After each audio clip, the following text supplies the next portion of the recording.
बहुत समय पहले की बात है। एक जंगल में एक शेर रहता था। उसके 4 सेवक थे, चील, भेड़िया, लोमड़ी और चीता। चील दूर दूर तक उड़कर समाचार लाती। चीता राजा का अंगरक्षक था, सदा उसके पीछे पीछे चलता। लोमड़ी शेर की सेक्रेटरी थी। भेड़िया गृह मंत्री था। उनका असली काम तो शेर की चापलूसी करना था। इस काम में चारों माहिर थे, इसलिए जंगल के दूसरे जानवर उन्हें चापलूस मंडली कहकर पुकारते थे। शेर शिकार करता, जितना खा सकता वो खाकर बाकी अपने सेवकों के लिए छोड़ जाया करता था। उससे मजे से चारों का पेट भर जाता। एक दिन चील ने आकर चापलूस मंडली को सूचना दी, भाइयों, सड़क के किनारे एक ऊंट बैठा है। भेड़िया चौंका, ऊंट किसी काफिले से बिछुड़ गया होगा। चीते ने भी जीभ चटकाई, हम शेर को उसका शिकार करने को राजी कर लें तो कई दिन दावत उड़ा सकते हैं। लोमड़ी ने घोषणा की, ये मेरा काम रहा। लोमड़ी शेर राजा के पास गई और अपनी जुबान में मिठास घोलकर बोली, महाराज, दूत ने खबर दी है, एक ऊंट सड़क के किनारे बैठा है। मैंने सुना है कि मनुष्य के पाले जानवर के मांस का स्वाद ही कुछ और होता है, बिल्कुल राजा महाराजाओं के काबिल।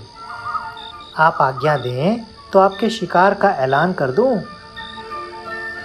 शेर लोमड़ी की मीठी बातों में आ गया और चापलूस मंडली के साथ चील द्वारा बताई जगह पर जा पहुंचा।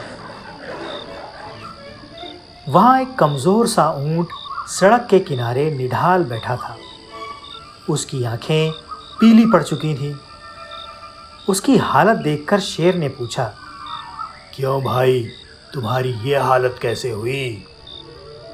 ऊंट कराहता हुआ बोला, हे जंगल की राजा, आपको नहीं पता इंसान कितना निर्दयी होता है।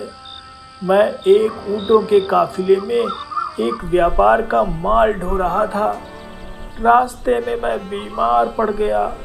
माल ढोने लायक नहीं, उसने मुझे यहाँ मरने के लिए छोड़ दिया। आप ही मेरा शिकार कर मुझे मुक्ति दीजिए।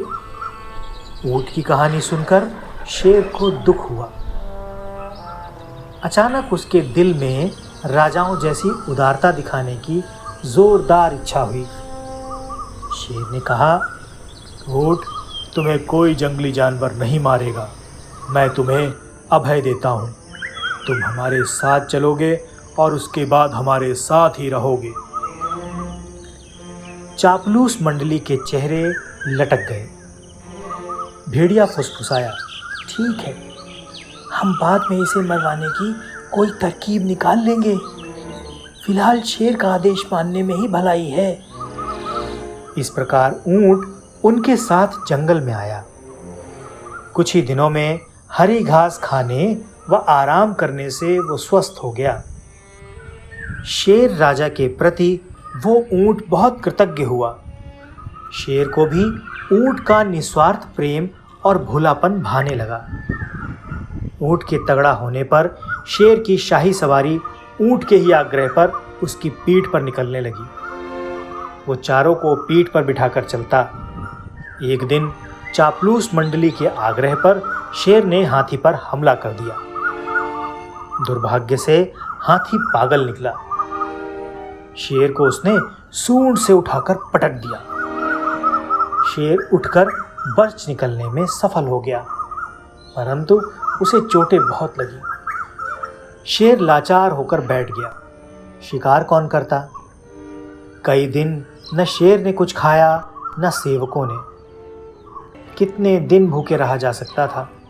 लोमड़ी बोली, हद हो गई, हमारे पास एक मोटा ताजा ऊंट है और हम भूखे मर रहे हैं। चीते ने ठंडी सांस भरी, क्या करें, शेर ने उसे अभयदान जो दे रखा है। देखो तो ऊंट की पीठ का कुबड़ कितना बड़ा हो गया। चर्बी ही चर्बी भरी है इसमें।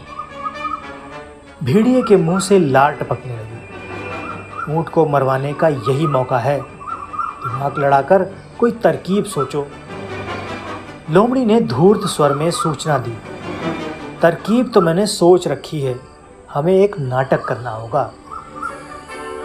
सब लोमड़ी की तरकीब सुनने लगे।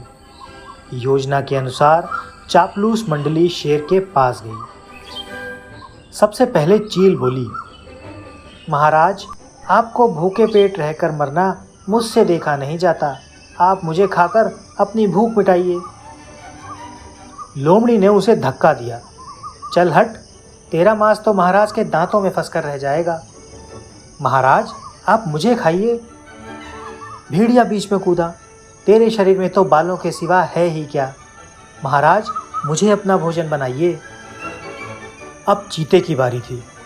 वो बोला, नहीं, भेड़िए का मांस खाने लायक नहीं होता, मालिक आप मुझे खाकर अपनी भूख शांत कीजिए। चापलूस मंडली का नाटक अच्छा था। अब ऊंट को तो कहना ही पड़ा, नहीं महाराज, आप मुझे मारकर खा जाइए, मेरा तो जीवन ही आपका दान दिया हुआ है, मेरे रहते आप भूखों मरे, ये नहीं होगा। सभी एक स्वर में बोले, यही ठीक रहेगा महाराज, अब तो ऊंट खुद ही कह रहा है। चीता बोला, महाराज आपको संकोच हो तो हम इसे मार दें। चीता व भेड़िया एक साथ ऊंट पर टूट पड़े और ऊंट मारा गया। तो देखा दोस्तों आपने, चापलूसों की दोस्ती हमेशा ही खतरनाक होती है। ऐसे ही मज़ेदार वीडियो देखने के लिए हमारे चैनल को सब्सक्राइब कीजिए और बेल आइकन को क्लिक करना मत भूलिए। तो मिलते हैं ऐसे ही किसी मज़ेदार वीडियो में, तब तक के लिए बाय बाय।